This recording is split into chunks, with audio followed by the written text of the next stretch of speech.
সম্মানিত দিনী ভাই বোন, জাহান্নামের জন্য অপেক্ষা করিয়েন না।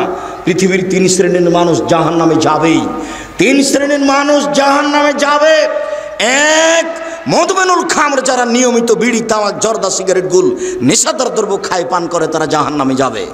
আজ থেকে এই সারা চাঁপাইনবাবগঞ্জে, এই দেবীনগর থেকে নিয়ে, সুন্দরপুর থেকে নিয়ে, আপনার যত আছে, টিকলিচর থেকে নিয়ে, নম্পট থেকে নিয়ে যত এলাকা আছে, সব এলাকাতে আর কোনো দিন বিড়ি সিগারেট বিক্রি হবে না। সেদিন যেমন বলে গেছি যে ডুলি বিবি শব্দটাতে পেশাব করে দিয়ে উঠো, মানে ডুলি বিবি শব্দ আর কোনোদিন ব্যবহার করব না। 20-30 বছর পরে কেউ যদি বলে ডুলি বিবি, তখন আর একজন বলবে ডুলি বিবি কি গো? তখন আমাদেরকে বুঝাতে হবে অনেক দিন আগে ডুলি বিবি প্রথা ছিল, বরের সাথে যুবতী মেয়েরা যেত ঢং করে, সাজ করে, সেইটার নাম ডুলি বিবি। এখন এটা বাদ পড়ে গেছে। চাঁপাইনবাবগঞ্জে বিবাহের শুরু থেকে নিয়ে শেষ পর্যন্ত একটা কাজও জায়েজ না, সবই হারাম। 32 বছর থেকে বলছি, কে এখন পর্যন্ত দাঁড়িয়ে আমাকে বলে না যে না দুরাজাক সাহেব এইটাই ঠিক। সাহস হবে কোথায়? সবই যে খারাপ, একটাও যে জায়েজ নয়, একটাও জায়েজ নয়। সবাই মিলে বউ দেখতে পারে না, এটা হলো হারাম। বায়না প্রথা, বায়না করে তার হাতে টাকা দিবে, এইটা হলো হারাম। থুবড়া, সারা গ্রামের লোক মেয়েটার মুখে ক্ষীর দিচ্ছে, আরে বউয়ের মুখে ক্ষীর দেয়, এই মেয়েটা সারা গ্রামের বউ হলো কি করে? তাহলে হিসাব এটা গায়ে লাগে না কেন? গায়ে কি সবই পুজ? সবই পুজ নাকি? একটু রক্ত নাই? আপনারা এসে ঠিক বলেছেন। আর নইলে এমন কথা বলেন কি করে? জবাব দিতে হবে। আমি জবাব দেওয়ার জন্য প্রস্তুত। এই নীতিতে শুধু প্রস্তুত নই, এই নীতিতে পেশাব করে দিতে প্রস্তুত। নীতি জাতি থেকে উঠিয়ে দেবো, চাঁপাইনবাবগঞ্জ জেলা থেকে বিদায় করে দেবো। 2 যুবতী মেয়েরা সারা রাত গীত গাইবে কণ্ঠসুরে, আর থুবড়া খাওয়াবে সারা দিন, সারা রাত। সব গ্রামের লোক এসে বসবে, তার সামনে ক্ষীর তুলে দেবে। আশ্চর্য নোংরা নীতি। আমি বলেছিলাম কাজী সাহেবের ওই খাতাকে টয়লেট পেপার হিসাবে ব্যবহার করতে হবে পেশাবের জন্য, পায়খানার জন্য। কেন? ওতে আছে 4টা সাক্ষী। তখন ওই কাজী সাহেব আমার উপরে খুব ক্ষেপে গেলেন, সম্ভবত মানিকগঞ্জ থেকে। আমাকে তখন আমি বলছি, জনাব ক্ষেপছেন কেন? শুধুমাত্র জেনা প্রমাণ করতে কয়টা সাক্ষী লাগে? পৃথিবীতে আর কোনো কাজে 4টা সাক্ষী লাগে না, শুধুমাত্র জেনা প্রমাণ করতে 4টা সাক্ষী লাগে। আল্লাহর নবী বলেছেন, একটা বিবাহ বৈধ হওয়ার জন্য বাপ লাগে, 2 জন সাক্ষী লাগে। উকিল বাপ হারাম, চিরদিনের জন্য হারাম। উকিল বাপ চিরদিনের জন্য হারাম, চিরদিনের জন্য হারাম, কিয়ামত পর্যন্ত হারাম উকিল বাপ। উকিল বাপই নাই। খুলনাতে, চট্টগ্রামে, বরিশালে উকিল বাপই সেদিন থেকে বাপ। আর আসল বাপ আর বাপ নয়, ওই উকিল বাপই সেদিন থেকে বেটির বাড়ি যাবে, বেটি উকিল বাপের বাড়ি যাবে। এখন নাকি বাপ বেটি হয়ে গেছে। চাঁপাইনবাবগঞ্জের মতন গ্রামের সবাই নাকি চাচা, তো কার সাথে পর্দা করবে? গেওরা গ্রামের সবাই নাকি ভাই, তো কার সাথে পর্দা করবে? তাই পর্দা করার কেউ নাই। এখন এর বাড়ি ও যায়, ওর বাড়ি এ আসে। সালাম তো ভুলে গেছে, বলে আব্দুর রাজ্জাক আছো গো, এ বলে ঢুকে যাচ্ছে। অথচ এ বলে ঢোকা হারাম। আসসালামু আলাইকুম, দরজায় গিয়ে সালাম দিতে লজ্জা পাই। শতকরা 1999 জন লোক লজ্জা পায় আমার সামনে যারা বসে আছে। আজ থেকে নীতি পরিবর্তন করেন, করতেই হবে। এর নাম আত্মার সাথে জিহাদ। আজ থেকে এই বৈঠকে যত মানুষ বসে আছি, আর কোনোদিন বাড়ির দরজায় গিয়ে বলবো না যে আমাদের মা, খালেদার মা আছো, এ কথা বলবো না। দরজায় বলবো আসসালামু আলাইকুম। বলা যাবে না ইনশাল্লাহ? বলছো না কেন? একটু লাভ দিয়ে উঠলে ভুলে যায় না, বলো ইনশাল্লাহ, ইনশাল্লাহ। আর যদি কেউ সালাম ছাড়া ঢুকে যায়, তাহলে কি করতে হবে? বাহির দরজায় যান, বাহির দরজায় যান, ওখান থেকে সালাম দিয়ে ঢোকেন। 3 শ্রেণীর মানুষ জাহান্নামে যাবে। 1, বিড়ি, তামাক, জর্দা, সিগারেট, গোল, নেশাদার দ্রব্য খায় পান করেছে। 2, আর রাজনাত মিনান নিসায়ে, পুরুষের বেশধারী নারী, পুরুষের জুতা স্যান্ডেল পরে, পুরুষের শার্ট প্যান্ট পরে, পুরুষের পোশাক পরে। এই এলাকা থেকে এখন রাস্তা পাকা হয়ে গেছে।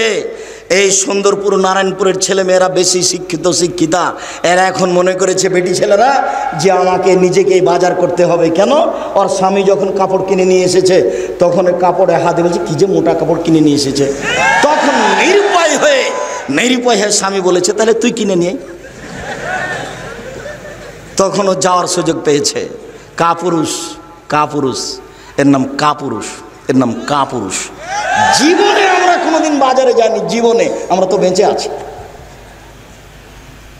এবং এই কথা তো দূরের কথা, কাপড় কোনো মানুষ যদি কিনে নিয়ে এসে বাসায় দেয় তাহলে বলতে পারবে না এটা মোটা না চিকন। আর যদি স্বামী হাতে দেয় তাহলে বলতে হবে তুমি যাহাই আনিয়েছ তাহাতেই আমি খুশি। তাহলে সংসারের ভালোবাসা দ্বিগুণ বেড়ে যাবে। মোটা হোক চিকন হোক, তুমি যাহাই আনিয়েছ তাহাতেই আমি খুশি। অন্য মানুষ যদি কোটি টাকা দিয়ে কিনে নিয়ে আসে আমি খুশি নই, আমি নিজে হাতে যদি পরিশ্রম করে কিনে নিয়ে আসে আমি তাতে খুশি নই। তুমি আমার জন্য কিনিয়েছ তাতেই আমি খুশি। তাহলে সংসার সুন্দর হবে। আর আপনাকে আর একটা কথা বলা থাকছে, সবসময় নাম ধরে কাজে বলবেন, নিজে কাজ করবেন না। এক গ্লাস পানি আপনি নিজে ঢেলে খেলেন কেন? নিজে ঢেলে খেলেন কেন?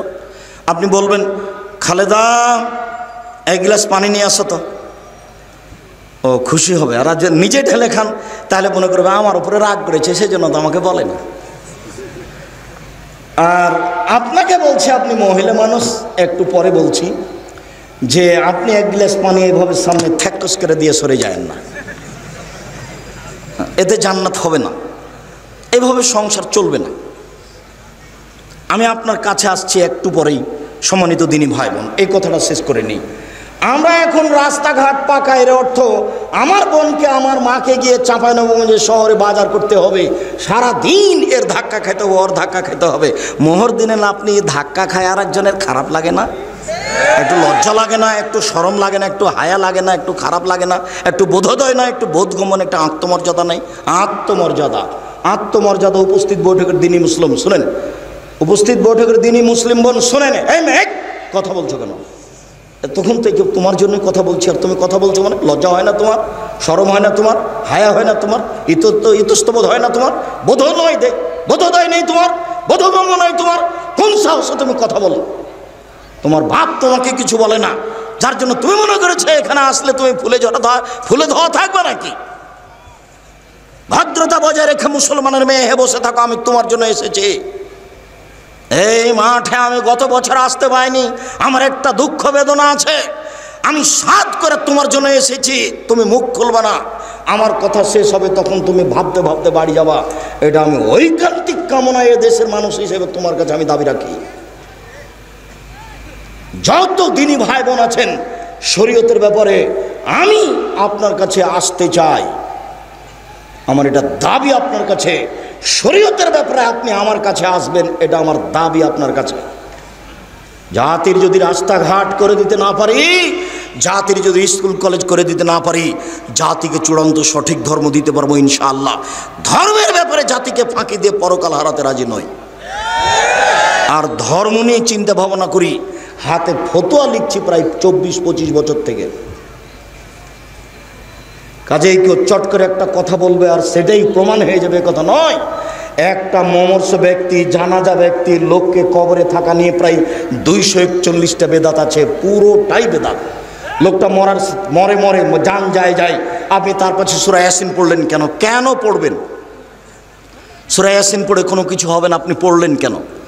মরার সাথে সাথে আপনি মুখটা ঘুরিয়ে দিলেন কেন? সাদা কাপড় দিয়ে ঢেকে দেন।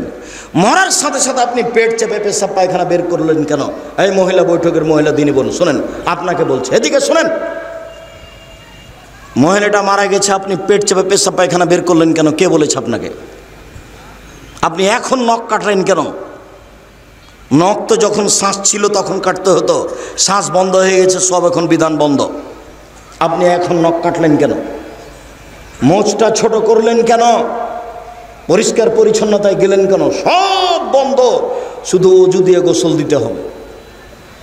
ওকে সম্পূর্ণ বাম কাতে রেখে ডান কাতে পানি ঢেলে শরীরটা গোটা ভিজিয়ে দিয়ে, গোটা শরীরের সাবান লাগিয়ে দিয়ে খুব হাত দিয়ে ডোলে, শক্ত করে ডোলে পরিষ্কার করে ঝকঝকে করে ধুতে হবে। 3 বার, 5 বার, 7 বার ঝকঝকে করে পরিষ্কার করে ধুতে হবে।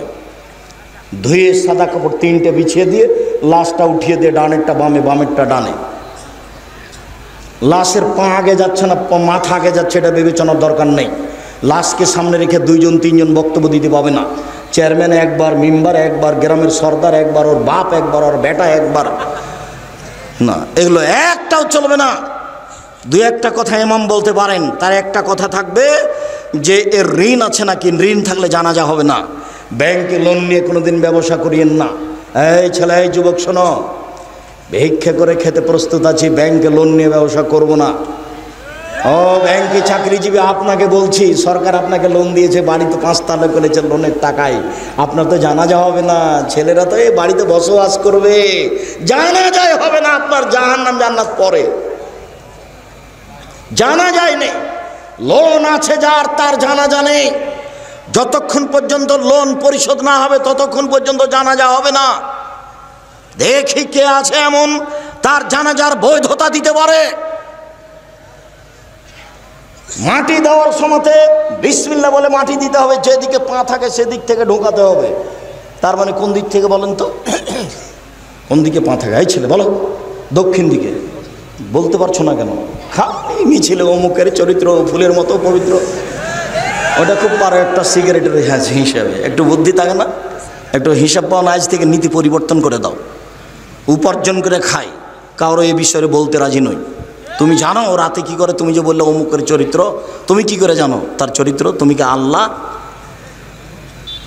তুমি কেন গেলে এখানে আর একজনের এইভাবে সাফাই গাইতে? একটা সিগারেটের কারণে তোমার ইতস্তবোধ হয় না? রুজি উপার্জন করে খাও। আরে ভিক্ষা করে খাবো কেন? মানুষের বাড়িতে কাজ করে খাবো, মানুষের বাড়িতে কাজ করে খাবো। ক্ষমতা নিয়ে বসবাস করবো, সাহস নেই ইমান নিয়ে বসবাস করব। একদিন চকলেট দিয়ে ব্যবসা করেছি, একদিন কাপড়ের ব্যবসা করব, একদিন কোটি টাকার ব্যবসা করব, একদিন উসমানের মতো ধনী হবে এই মাটিতে। ব্যবসা করে জাতির উপকার করব ইনশাআল্লাহ। চাঁপাইনবাবগঞ্জে বাড়ি, সেই জন্য 5 বছরে আম বাগান বিক্রি করে আপনার লন্ডনে বাড়ি করব না। 5 বছরের জন্য বিক্রি কয়েক কোটি টাকায়, এই একবার নগদ জাহান্নাম। কিভাবে দিন কাটছে কেউ একটু বুঝতে চায় না। সম্মানিত দিনী ভাই বোন, বলছিলাম পুরুষের বেশধারী নারী যারা, তারা জাহান্নামে যাবে। 3 ও দায়ুসালে ইউক্রেফি আল খাবাসা, যে তার বাড়িতে বেহাইয়ের সুযোগ দিয়েছে, যার মেয়ে নগ্ন পোশাকে স্কুল কলেজে যায়, যার স্ত্রী নগ্ন পোশাকে চলে, সেই হচ্ছে দায়ুস। এমত অবস্থায় তাহাজ্জুদ পড়ে সফলতা অর্জন করতে পারবে না। সম্মানিত দিনী ভাই বোন, আমি এখানে মহিলাদেরকে আরও একটি কথা বলে সামনের দিকে যেতে চাচ্ছি। উপস্থিত বৈঠকের দিনী মুসলিম বোন, শুনে রাখুন, রাসূল সাল্লাল্লাহু আলাইহি সাল্লাম বলেন, 2 শ্রেণীর মানুষ আছে ওরা জাহান্নামে যাবে, আমি তাদের দেখিনি। 2 শ্রেণীর মানুষ আছে ওরা জাহান্নামে যাবে, আমি তাদের দেখিনি। 2 শ্রেণীর মানুষ আছে ওরা জাহান্নামে যাবে, আমি তাদের দেখিনি। 1, ওদের হাতে থাকে লাঠি গাভীর লেজের মতো, ওরা তা দিয়ে মানুষকে মারে, এরা জাহান্নামে যাবে। 2, নিসাউন, মহিলা, কাসিয়াতুন, কাপড় পরে থাকে, আরিয়াতুন, উলঙ্গ, মমিলাতুন, এরা পুরুষকে নিজের দিকে আকৃষ্ট করে, মায়লাতুন, এরা নিজেরা আকৃষ্ট হয়। লায়াত খুল্লাল জান্নাহ, এরা জান্নাতে যাবে না, জান্নাতে তো যাবে না, যাবেই না। ওয়ালা ইয়াজিদনা রিহাহা, এরা জান্নাতের গন্ধ পাবে না। ফাইনা রিহা লা তুজাদু মিন মাসরিতে কাদা ওয়া কাদা, যে জান্নাতের গন্ধ 1 বছরের দূরত্ব পথ থেকে পাওয়া যায়।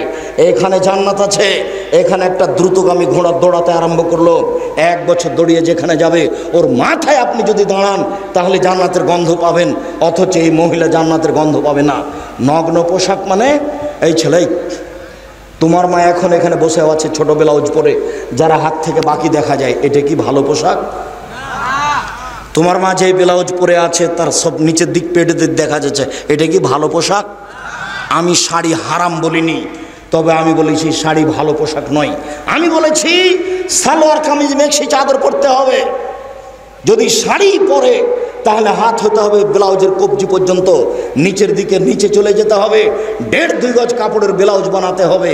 আর শাড়ি পরে যদি বাইরে বের হতে চাই তাহলে পা মোজা পরে বের হতে হবে, নইলে যখন অটোতে পা উঠাবে তখন হাঁটু পর্যন্ত দেখা যাবে। শাড়ি আমি না কচ করিনি, তবে শাড়ি ভালো পোশাক নয়। আমি বলেছি সালোয়ার কামিজ মেক্সি চাদর পরুন। সম্মানিত দিনী ভাই বোন, বলছিলাম এরই নাম হচ্ছে নগ্ন পোশাক, বিনিময় জাহান্নাম। আবার যখন ওরা রাস্তায় হাঁটে তখন সব পুরুষ তাকে দেখতে থাকে। আবার ওরা যখন রাস্তায় হাঁটে তখন কেন জানি কেমন কেমন করে, আনছান আনছান করে, একবার এই দিকে যায়, একবার ওই দিকে যায়, একবার হাত নাড়ে, একবার মাথার চুল নাড়ে। তার মানে পরিবর্তন হয়েছে ও নিজেই পুরুষের দিকে আকৃষ্ট হয়েছে। যা রাসূল সাল্লাল্লাহু আলাইহি সাল্লাম বলেন, এই ছেলে, দু একটা ছেলে বাচ্চা আপনার পাশ থেকে উঠে যদি তা আপনি ঠেকাবেন কেন? ও তো এইসব কথা বুঝতে পারে না, ও যেতে চাইবে, আর যার সামনে দিয়ে যাবে সে কথা ধরে রাখতে পারবে না। আর আপনি দয়া করে কোনো প্রয়োজন আমাকে দেখায়েন না কিছুক্ষণ। সম্মানিত দিনী ভাই বোন, রাসূল সাল্লাল্লাহু আলাইহি ওয়াসাল্লাম বলেন, লানা রাসূলুল্লাহ সাল্লাল্লাহু আলাইহি সাল্লাম আকেল রিবা ওয়া মুকিলাহু ওয়া কাতিবাহু ওয়া শাহিদাইহি। যে সুদ খায় তার উপরে অভিশাপ, যে সুদ দেয় তার উপরে অভিশাপ, যে সুদ নেয় তার উপরে অভিশাপ, যে সুদের অঙ্ক কষে তার উপরে অভিশাপ, যে সুদের সাক্ষী থাকে তার উপরে অভিশাপ, ব্যাংকে যত ব্যবস্থাপনা আছে সবার উপরে অভিশাপ। আমি বলিনি, আমি অনুবাদক। শেষ বাক্যে তিনি বলেছেন, হোম সওয়া, আজ থেকে তওবা করে উঠতে হবে, আর যেন কিস্তি না চলে। তোমার চলবে না, তোমার বাপের চলবে না, তোমার বোনের চলবে না, তোমার মায়ের চলবে না, একবারে টোটালি কিস্তিতে পেশাব করে উঠতে হবে। আবু হুরায়রা রাদিয়াল্লাহু তাআলা আনহু বলেন, রাসূল সাল্লাল্লাহু আলাইহি সাল্লাম বলেছেন, মায়াকুল দিরহাম রিবা ইয়ালাম আসাদ মিন সিত্তাতি ওয়া সালাসিনা জিনিয়া। কেউ যদি জেনে শুনে 1 টাকা সুদ খায়, 36 বার জেনা করে যত পাপ হবে, 1 টাকা সুদ খেলে তার চেয়ে বেশি পাপ হবে। আমি বলিনি, আমি অনুবাদক, এ কথা আমি বলিনি।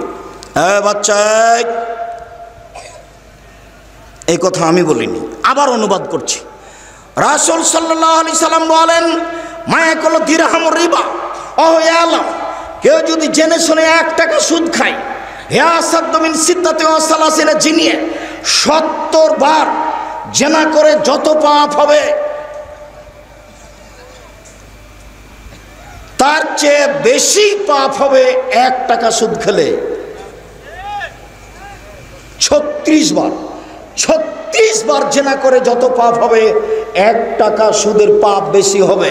তিনি বলেন, আর রিবা সাবুনা জুজান, সুদের 17টি ভাগ রয়েছে।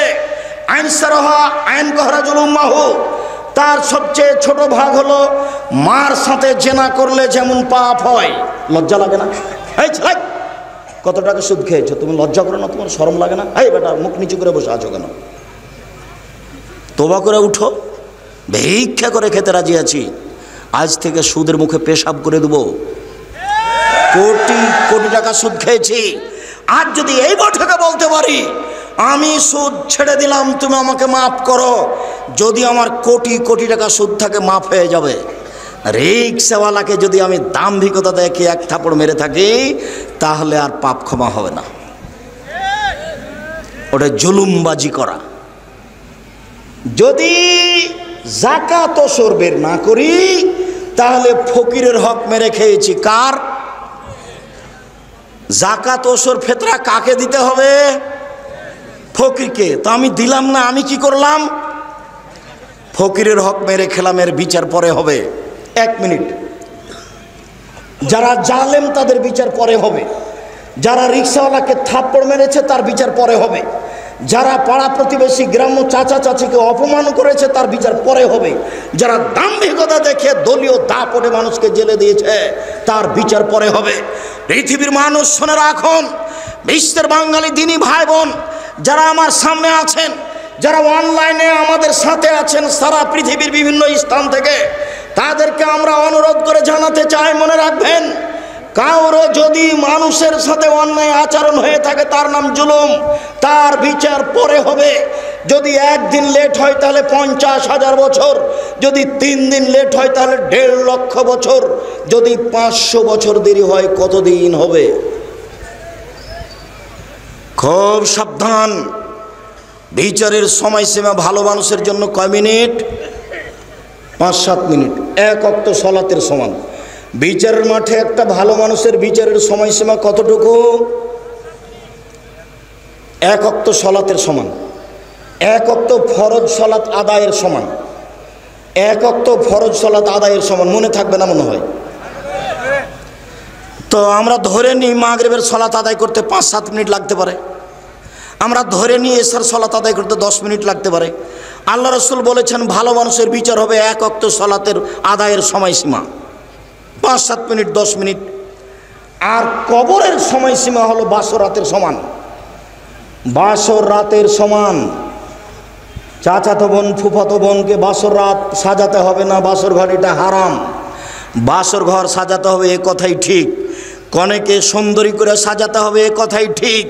এদেশে একটা বই পাওয়া যায় আদর্শ পরিবার, এখানেই আছে। আপনি যদি মনে করেন আব্দুর রাজ্জাক সাহেব কিনে নিয়ে আপনাকে ঠকিয়ে দিয়েছে, আমার কিছু করার নেই।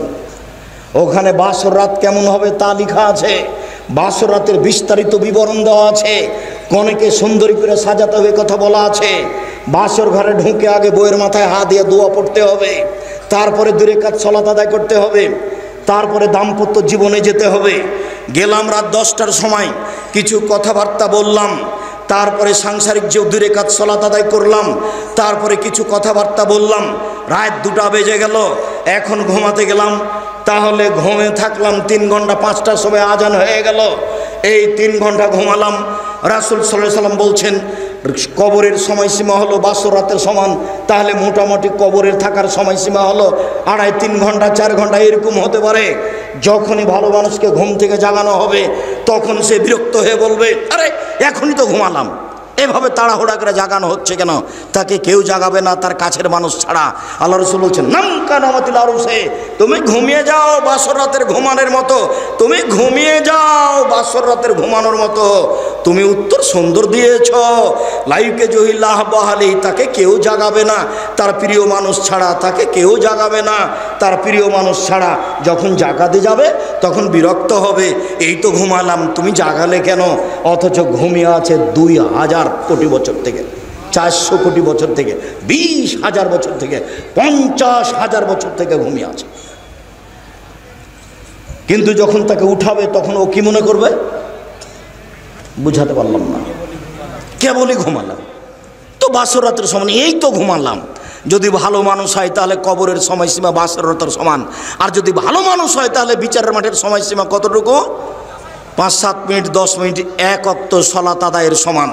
বিচারের মাঠে যদি জালেমের একদিন দেরি হয় তাহলে 50,000 বছর, 3 দিন যদি লেট হয় তাহলে 1.5 লক্ষ বছর, যদি 500 বছর দেরি হয় তাহলে কতদিন আমি বলতে অক্ষম।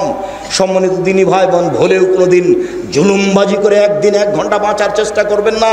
ফেরাউন ডুবে গেছে, আমার জন্য নৌকা ডুবে না যায়, আমি একটু বাঁচতে চাই, সংবরণশীল হয়ে ধৈর্যশীল হয়ে ধৈর্যের পরিচয় দিয়ে কাউকে গালি না দিয়ে করছে বেটি কেমন হয়ে আছে, এটাই হলো শব্দ, আর কিছু না। তখন আমার নানি কি বুঝলেন? বেটি যে দেখা এলে তুমি তো কি বুঝলেন? হয়তো আমার বেটির সাথে দেখাই হয়নি, বাইরে বসে থাকে কীভাবে চলে গেছে এমন হয়, তো দুনিয়া থেকে তো চলে গেছে, সময় তো শেষ হয়ে গেছে। এইভাবে বেঁচে থাকতে হবে না যাতে মানুষ কষ্ট পাবে, প্রয়োজন নাই। এই তো সেদিন ছিল 40 বছর বয়স, আজ দেখছি 60 বছর বয়স। তাহলে আবার কয়দিন পরে ঘুম থেকে উঠে দেখবো আমার বয়স 77 হয়ে গেছে, আসি আমি এখন মরছি, ছেলেরা সব প্রস্তুত, তাড়াহুড়া করে চাপাই নিয়ে যাবে, মেডিকেলে নিয়ে যাবে, যেতে যেতে শেষ। কেন আপনি এই জীবনে এরকম করছেন? সম্মানিত দিনী ভাই বোন, রাসূল সাল্লাল্লাহু আলাইহি সাল্লাম বলেন পৃথিবীর মানুষ শুনে রেখো, কেউ যদি 1 টাকা সুদ খায় তাহলে সুদের 70 ভাগের সবচেয়ে ছোট ভাগ হলো মার সাথে জেনা করলে যেমন পাপ হয়। ভাষাটা কেমন? সুদের ব্যাপারে আল্লাহ রাসূল যেমন ভাষা ব্যবহার করেছেন পৃথিবী তার কোনো জায়গাতে কোনো পাপের ব্যাপারে এরূপ ভাষা ব্যবহার করেননি। এক খেলে একটু চেয়ে থাকবেন, কেউ নড়াচড়া করবেন না, নইলে বুঝতে পারবেন না আমি হাদিস একটা লম্বা অনুবাদ করছি। এই সুদ দেখাতে গিয়ে সামরা ইবনে জুনদুব রাদিয়াল্লাহু তাআলা আনহু বলেন রাসূল সাল্লাল্লাহু আলাইহি সাল্লাম একদা ফজরের সালাত আদায় করে আমাদের মুখামুখি হয়ে বললেন হাল রা আহাদুকুম মিনকুম রুয়া, সঙ্গী সাথে তোমরা গত রাত্রে কোনো স্বপ্নে কিছু দেখেছ? কুলনা না, আমরা বললাম জি না, আমরা আজ রাত্রে স্বপ্নে কিছু দেখিনি। তিনি বললেন ইন রাআইতুল্লাইলা রাজুলাইনে, আমি গত রাত্রে 2 জন লোককে দেখলাম, ফাতায়ানি, তারা 2 জন আমার কাছে আসলো, ফাঁকা যাবে দাইয়া, তারা আমার 2 হাত ধরে আমাকে টেনে নিয়ে যেতে লাগলো বাইতুল মুকাদ্দাসের দিকে। টেনে নিয়ে যেতে যেতে দেখলাম একটা লোক বসে আছে, একটা লোক দাঁড়িয়ে আছে, তার হাতে একটা লোহার বাঁকা লাঠি আছে। লোহার বাঁকা লাঠিটা তার মুখের ডান দিক দিয়ে ঢুকিয়ে দিচ্ছে, ফেড়ে বাম দিকে নিয়ে যাচ্ছে, আবার তার বাম দিকে লাগাচ্ছে, আবার মুখটা ফেড়ে পিছন দিকে নিয়ে যাচ্ছে। বাম দিক ফেড়ে ফেলতে না ফেলতেই ডান দিক আবার ঠিক হয়ে গেছে। যতবার এরকম করছে অপর দিক ঠিক হয়ে যাচ্ছে। আমি বললাম, জিবরাইল মা হাজা, একই কথা। তারা দুজন বলেন ইনতালেক, চলতে থাকেন। ফানতালেক না কিছু না বলে চলতে থাকলাম। চলতে চলতে দেখি একটা রাজুল, একটা মানুষ শুয়ে আছে, পাশে একটা লোক দাঁড়িয়ে আছে, তার হাতে একটা পাথর আছে। ফাজারা বাহু দাদা দাহাল হাজারো ফানতালাকা ইলাইহে, তার মাথার উপরে মাংছে জোরে পাথরের বাড়ি, মাথাটা ভেঙে একবারে ছাতু ছাতু হয়ে যাচ্ছে, পাথর ছিটকে দূরে চলে যাচ্ছে। সে পাথর নিয়ে আসতে যাচ্ছে, আনতে না আনতে দেখে মাথা ঠিক হয়ে গেছে, আবার মারছে, আবার পাথরটা চলে যাচ্ছে ওইদিকে, আবার নিয়ে আসছে। আমি বললাম, মা হাজা একই দৃশ্য। তারা দুজন বলেন ইনতালেক, চলতে থাকেন। কিছু না বলে আমি চলতে থাকলাম। চলতে চলতে চলে আসলাম একটা গর্তের কাছে। আলা হুসাই কোনো আসফালও আছে, সেই গর্তের উপর দিক সংকীর্ণ, নিচের দিক প্রশস্ত। ওই তন্দুরি রুটি যে চুলাতে বানায় সেরকম। তার ভিতরে দেখি দাদা দাদা দাদা করে আগুন জ্বলছে। ইরতাফাউ, যখন আগুনটা জোরে জ্বলে উঠছে তখন ওর ভিতরে যা কিছু আছে সব উপরে চলে যাচ্ছে, মনে হচ্ছে যেন বের হয়ে পড়ে যাবে। ফাইজা খামেদাত রাজাউ ফিহা, যখন আগুনটা একটু কমে যাচ্ছে তখন সব ভিতরে চলে যাচ্ছে। ফাইজা নিসাউন ওরাতুন, দেখি উলঙ্গ অবস্থায় পুরুষ আর নারী জমা হয়ে দাদা দাদা করে উপরে উঠে যাচ্ছে, আবার নিচে নামছে, আবার উঠে উপর চলে যাচ্ছে।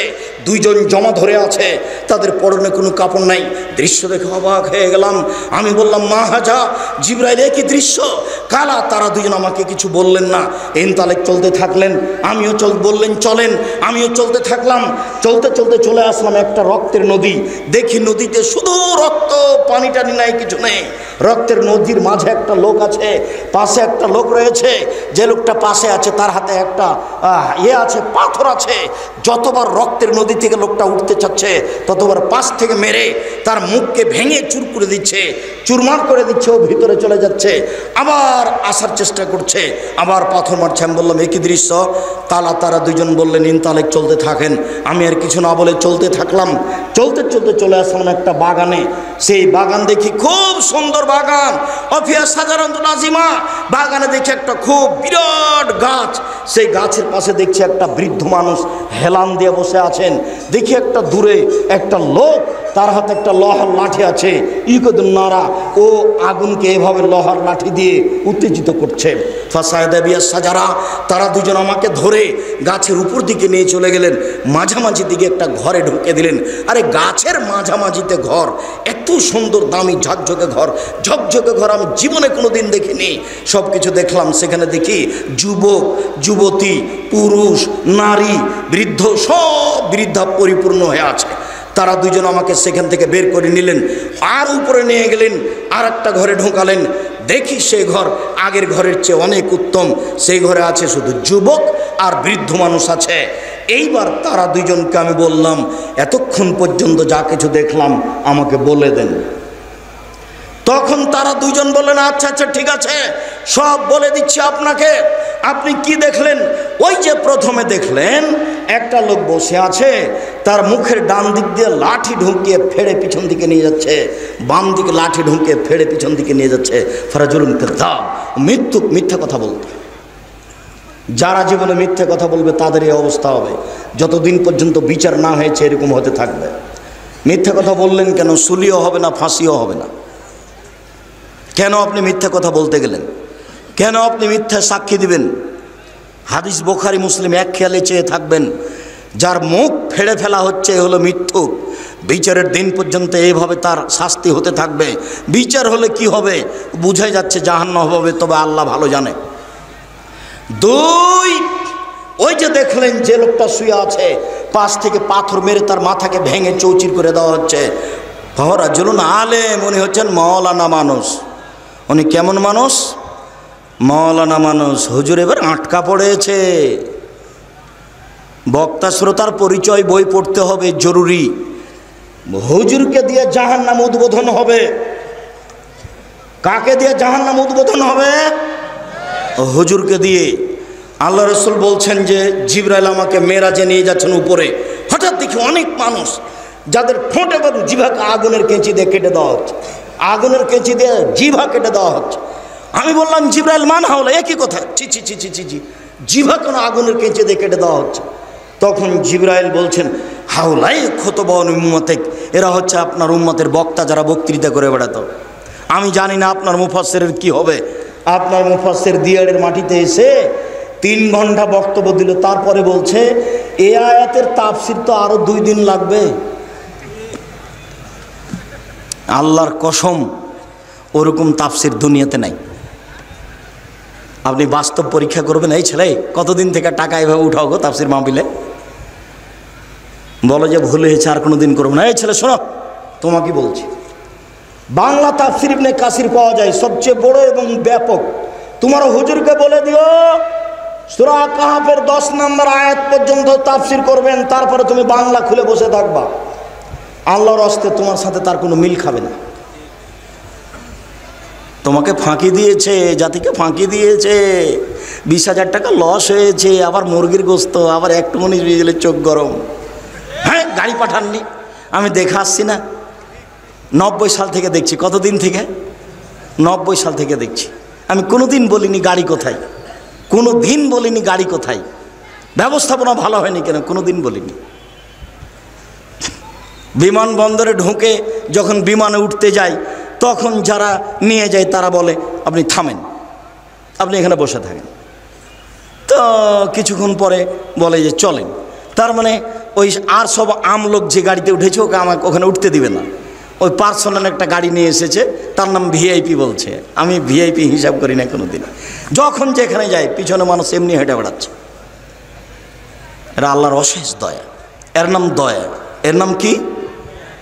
এর নাম দয়া। কোনো দিন 1টা মিনিটের জন্য নিজেকে হিসাব করে চলি না, 1টা মিনিট। এই যে আজকে এখানে এসেছি, কিছুক্ষণ আগে বাড়িতে যেভাবে ছিলাম সেভাবে এসে। মুসলিউদ্দিন বলছে যে দুবাই বিমানবন্দরে লুঙ্গি পরে আছেন, জরিমানা লাগবে। জরিমানা আগে লাগুক তো তারপরে দেখা যাবে, জরিমানা আগে লাগুক। গ্রামের মানুষ খুব সাধারণভাবে থাকার চেষ্টা করি। আল্লাহকে বলি আল্লাহ আমার ভুল ত্রুটির কারণে জামিয়া সালাফের ক্ষতি না হয়। আর আরেকটা বলি, আমি যদি কিছু এবাদত বান্দিগি করে পার হতে না পারি, তাহলে জনগণ যেসব কোরআন হাদিসের কথা বলেছি ওরা যে মেনে চলছে ওই দিক দিয়ে একটু বিচারের মাঠে পার করে দিও কোনো রকম করে, অন্তত এইটুকু তুমি দাবি রক্ষা করো। এইভাবে বলি আল্লাহকে। নিজে কিছু করে সফল হতে পারবো এমনটা মনে বলে না। সম্মানিত দিনী ভাই বোন, তারপরে আল্লাহ রাসূল বলছেন যে 2 জন বলছেন ওই যে আপনি দেখলেন যে লোকটা রক্তের নদীতে পড়ে আছে সে হচ্ছে সুদখোর। সুদ খেত যার কারণে তাকে রক্তের নদীতে ফেলে দিয়ে পাশ থেকে পাথর মেরে তার মাথাকে মুখকে ভেঙে চৌচির করা আছে, চৌচির করা হচ্ছে। পৃথিবীর দিনী মুসলিম ভাই বোন, সম্মানিত উপস্থিত দিনী ভাই বোন, যারা মিডিয়াতে আমাদের সাথে আছেন তাদেরকে আমরা অনুরোধ জানিয়ে বলছি, সুদ মহাপাপ, বিনিময় জাহান্নাম। কেউ যদি সুদ খায় তার উপর আল্লাহর অভিশাপ হবে, রাসূলের অভিশাপ হবে। কেউ যদি 1 টাকা সুদ খায় তাহলে 36 বার জেনা করে যত পাপ হবে, 1 টাকা সুদ খেলে তার চেয়ে বেশি পাপ হবে। কেউ যদি সুদ খায়, সুদের পাপের 17টি ভাগ রয়েছে। ছোট ভাগ হলো মার সাথে জেনা করলে যেমন পাপ হয়। কেউ যদি সুদ খায় তাহলে তাকে রক্তের নদীতে ফেলে দিয়ে তার মুখে পাথর মেরে তার মুখকে চৌচির করা হবে। অতদিন পর্যন্ত শাস্তি হতে থাকবে যতদিন পর্যন্ত বিচার না হয়েছে। ওই যে দেখলেন বিশাল গাছ, গাছের পাশে একজন বৃদ্ধ মানুষ বসে আছেন, তিনি হচ্ছেন ইব্রাহিম আলাইহিস সালাম। ওই যে একটা লোক দেখলেন যে লোহা হাতে করে আছে, জাহান্নামের আগুনকে উত্তেজিত করছে, উনি হচ্ছেন মালিক ও খাজিনের নারে জাহান্নামের মালিক, তিনি আগুনকে উত্তেজিত করছেন। এই যে আমি আপনার ডান হাত ধরে আছি, আমি হচ্ছি জিবরাইল। এই যে আপনার বাম হাত ধরে আছেন, ইনি হচ্ছেন মেকাইল। আপনি একটু মুখটা আকাশের দিকে করেন। আমি করলাম, আমি দেখলাম সুন্দর একটি ঝকঝকে ঘর। তারা বললেন এটা হচ্ছে আপনার ঘর। আমি বললাম দান হাত খোলো মঞ্জেলি, তাহলে আপনারা 2 জন ছেড়ে দেন, আমি ঘরে ঢুকে যাই। তখন তারা বললেন না না না না না না, আপনার বয়স বাকি আছে। যেদিন আপনার বয়স শেষ হয়ে যাবে সেদিন আতাইতা মানজেলাকা, আপনি আপনার ঘরে চলে আসবেন। হাদিস বুখারী। সম্মানিত দিনী ভাই বোন, আপনাকে আমি সুদের মতো ন্যাক্কারজনক নোংরা পাপ থেকে বেঁচে থাকার জন্য অনুরোধ জানাচ্ছি। কেউ যদি সুদ খায়, কেউ যদি ঘুষ খায়, কেউ যদি ওসর জাকাত আদায় না করে, তাহলে সে রুজি দিয়ে জাহান্নামে যাবে। শুনুন, সে রুজি দিয়ে তার কোনো ইবাদত কবুল হবে না। ওই যে লোকটা বিদেশে আছে, হাত তুলে দোয়া করছে, হাত তুলে দোয়া কবুল হয়, হাত তুলে দোয়া করছে। আল্লাহ রাসূল বলছেন যে কি করে দোয়া কবুল হবে? তার খাদ্য আছে হারাম, তার পোশাক আছে হারাম, তার পানি হচ্ছে হারাম, তার জীবিকা নির্বাহ হারাম। আন্না ইস্তাজাবু লাহু, তার দোয়া কি করে কবুল হতে পারে? তার দোয়া কবুল হবে না, আপনার কোনো ইবাদত কবুল হবে না। লা ইয়াদখুলুল জান্নাতা জাসাদুন গুযিয়া বিল হারাম, ওই শরীর জান্নাতে যাবে না যে শরীর হারাম উপায়ে বড় হয়। রাসূল সাল্লাল্লাহু আলাইহি ওয়াসাল্লাম বলছেন কুল্লু লাহমিন নাবাতা মিনাস সাওতি কানাতিন নার আওলা বিহি, যে শরীর হারাম উপায়ে বাড়ে তার জন্য জাহান্নাম যথেষ্ট। সম্মানিত দিনী ভাই বোন, সুদ খেয়ে ছেলে মেয়েকে লালন পালন করিয়েন না, ব্যাংক থেকে লোন নিয়ে ছেলে মেয়েকে লালন পালন করিয়েন না। আমি আপনার কাছের ভাই, আমি আপনার দিনী ভাই, আপনাকে বিনীত অনুরোধ জানাচ্ছি।